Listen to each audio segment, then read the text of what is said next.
बा Golu Chauhan. Music by Uday राज।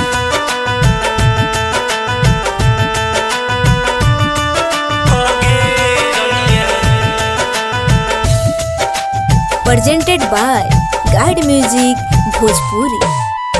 तोरे याद में ढारो ही औरतिया के लोरा लगे, तोरे याद में ढारो ही औरतिया के लोरा लगे रनिया पिया संगी के नहीं ससुरा होगे रनिया पूछबो न को नहीं हमर लेके तकियावा हम सुतो ही औरा लगे, लेके तकियावा हम सुतो ही औरा लगे रनिया पिया संगी के नहीं ससुरा होगे रनिया पूछबो न को नहीं हमर लैला रिकॉर्डिंग स्टूडियो रजौली।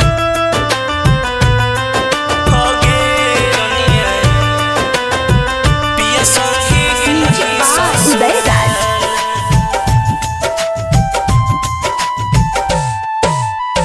पुलावा पर रोजे तू लाड़ा बोहन ही ठोरा लगे, पुलावा पर रोजे तू लाड़ा बोहन ही ठोरा लगे रनिया गे नहीं बिछाई के जा होगे रनिया पूछबो ना को नहीं हमर छोड़ के तू चल गेली हमारा के भोरा लगे, छोड़ के तू चल गेली हमारा के भोरा लगे रनिया दिलवा मोर पूछ हौसला होगे रनिया पिया संगे के नहीं ससुरा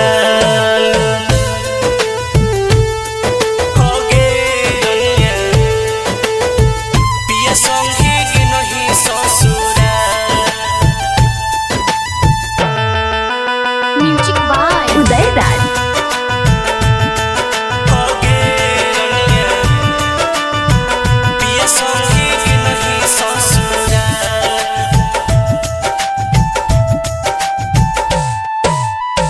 कैसे तू होई गेली ताना कठोरा लगे, कैसे तू होई गेली ताना कठोरा लगे रनिया हको बेहाल गोलूला होगे रनिया पिया संगे के नहीं ससुरा प्रेम दिलदार से तोड़नी नहीं आके डोरा लगे, प्रेम दिलदार से तोड़नी नहीं आके डोरा लगे रनिया ठीक नहीं हलो तोर चा होगे रनिया पिया संगे के नहीं ससुरा।